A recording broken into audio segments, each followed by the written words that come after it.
شیطان کی جو وار کرنے کے طریقے ہیں اس کو سمجھ لیں. میں نے کہا نا اپنے دشمن کو پہچاننا اور اس کے اسلحے کو پہچاننا. یہ آج کل جو فوجیں ہوتی ہیں نا مختلف ملکوں کی، تو وہ کہتے ہیں کہ اپنے دشمن کی جو انٹیلیجنس ہے نا، اگر یہ آپ نے اچھی طرح کر لی تو سمجھ لیں آپ نے آدھی جنگ جیت لی. آپ کو بتاؤ کہ آپ کے اینیمی کی تعداد کتنی ہے، ان کے پاس کون کون سا اسلحہ ہے، کتنے جہاز ہیں، کتنے شپس ہیں، کتنے ٹینکس ہیں. آدھی جنگ آپ چونکہ معلومات آپ کے پاس ہے. تو ہمیں اپنے دشمن کی معلومات ہونی چاہیے. اب سنیے کہ شیطان کیسے وار کرتا ہے. سب سے پہلا کام، نیک کام کی نیت نہیں کرنے دیتا.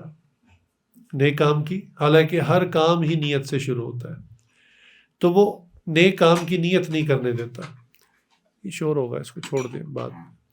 نیک کام کی نیت نہیں کرنے دیتا. سب سے پہلا معاملہ اس میں تاخیر کرواتا ہے. مثلا حج کو ہی دیکھ لیں، ہر سال بندے کی صحت بھی ٹھیک ہوتی ہے، بعض کا مال بھی ہوتا ہے، موقع بھی ہوتا ہے، لیکن کہتا ہے ابھی میں ذرا بچی کی شادی کر لوں، ابھی میں بیٹے کا کوئی بزنس اسٹیبلش کر لوں، ابھی میں اپنا گھر بنا لوں، ابھی میں فلاں کام کر لوں. تو بندہ نا اس کو تاخیر کرتا رہتا ہے، حتیٰ کہ وہ وقت آ جاتا ہے کہ اب یا تو مال نہیں رہتا، یا نمبر 2 صحت نہیں رہتی، یا یہ دونوں ہوتی ہیں. تیسری چیز وقت نہیں ہوتا، کسی ایسی چیز میں مشغول ہو جاتا ہے کہ ٹائم ہی نہیں رہتا. تو یہ جب تینوں چیزیں آپ کے پاس ہوں، یہی ڈیسائیڈ کرتی ہے کہ آپ پہ حج فرض ہو گیا. لوگ پوچھتے ہیں حج کب فرض ہوتا ہے.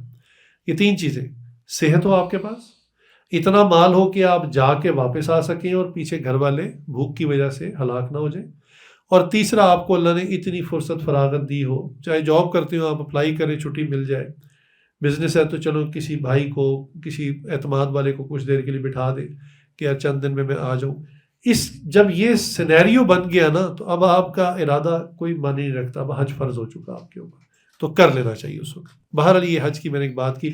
تو شیطان بیسیکلی نیت نہیں کرنے دیتا نیک کام.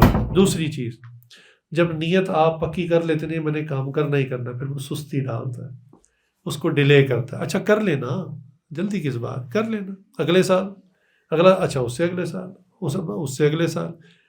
سستی. نماز میں بھی یہی ہوتا ہے کہ نماز اذان بھی سن لی، وقت بھی داخل ہو گیا، اب میں ابھی پڑھتا ہوں، نماز کا وقت تو بہت کھلا ہے.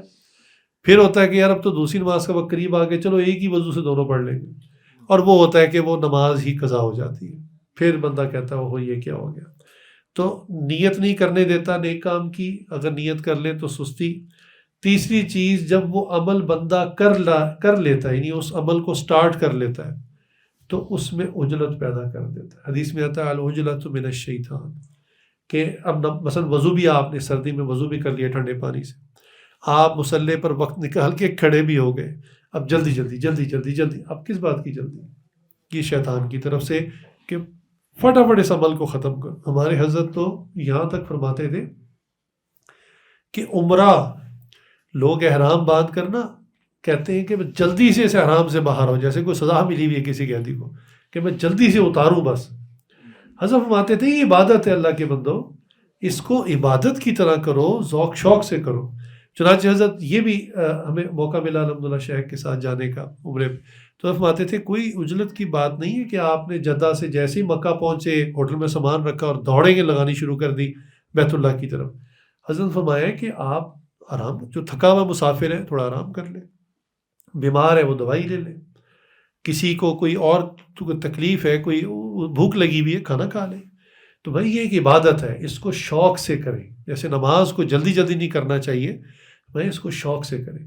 اب آپ نے فریش بھی ہو گئے، ریسٹ بھی تھوڑا سا کر لیا، کھانا بھی کھا لیا، میڈیسن بھی لے لی، اب آپ پورے وقار کے ساتھ جائیں اور پورے ارکان تسلی سے کریں، اطمینان سے کریں.